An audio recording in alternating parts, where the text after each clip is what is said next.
Shri Vignan brilliant school కరస్పాండెంట్ని KV Satyanarayana. మరి మాకు బీసాప్ ద్వారా ఇంత గ్రేట్ అవార్డు రావడానికి ప్రత్యేక కృతజ్ఞతలు తెలియజేస్తున్నాం.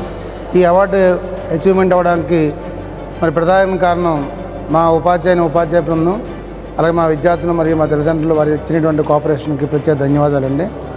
యాక్చువల్గా నేను ఎడ్యుకేషన్ అయింది, మా నాన్నగారు గవర్నమెంట్ టీచర్. నేను ఎడ్యుకేషన్ అయిన తర్వాత సాఫ్ట్వేర్ రంగంలోకి వెళ్ళాలని ఆ రోజుల్లో అనుకున్నాను. కానీ మా ఫాదర్ ఒకటే చెప్పారు, అన్నదానంలో కన్నా అన్నదానం గొప్పది, అది చేయాలంటే మనకి లక్షల కొద్ది ఆస్తులు ఉండాలి బాబు, అది మన దగ్గర లేదు. కాబట్టి అంతకు మించినటువంటి దానం విద్యాదానం. సో నువ్వు ఉపాధ్యాయ వృత్తిని చేపట్టని చెప్పడం జరిగింది.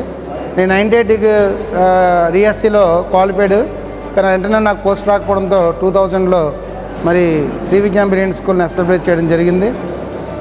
నేను ఒకవైపు గవర్నమెంట్ స్కూల్లో కొన్నాళ్ళు చేశాను, కొన్నాళ్ళు కార్పొరేట్ స్కూల్ కాలేజీల్లో కూడా పనిచేస్తున్నాను. అక్కడ నాకు అర్థమైంది ఏంటంటే, మధ్యతరగతి వర్గానికి పూర్తి పేద పిల్లలు గవర్నమెంట్ స్కూల్స్కి వెళ్తున్నారు, బాగా డబ్బున్న వాళ్ళు కార్పొరేట్కి వెళ్తున్నారు. సాధారణమైన మధ్యతరగతి వర్గానికి ఒక మంచి ఎడ్యుకేషన్ ఇవ్వాలి అంటే మనం ఒక స్కూల్ని ఎస్టాబ్లిష్ చేయాలని చెప్పేసి మరి కృష్ణదేవరాయ ఎడ్యుకేషన్ సొసైటీ ఆధ్వర్యంలో విజ్ఞాన్ బ్రిలియంట్ స్కూల్ ఎస్టాబ్లిష్ చేయడం జరిగింది. సో బట్టీకి ప్రాధాన్యం లేకుండా కేవలం ఒక మంచి ఎడ్యుకేషన్ని అందిస్తూ ఉన్నాం. ఈ మధ్య కాలంలో ఐఐటి నీట్ అనేది పెరిగింది, దాని ప్రభావం పెరిగింది.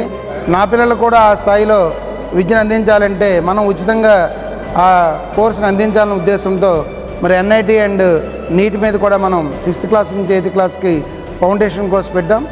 ఈ కోర్సులో ఒక్క పైసా కూడా పిల్లల దగ్గర నుంచి తీసుకోకుండానే మేము ఉచితంగా ఈ విద్యను అందిస్తూ ఉన్నాం. అలాగే తల్లిదండ్రులు లేని విద్యార్థులు కూడా ఉచిత విద్యని అందించడం జరుగుతుంది.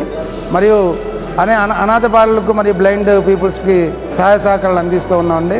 నా దగ్గర ఐఐటి కోచింగ్ తీసుకున్న పిల్లలు ఇప్పటికే 2 ఎన్ఐటి పొందారు, అలాగే నీట్లో కూడా 2 విద్యార్థులు పొందడం జరిగింది.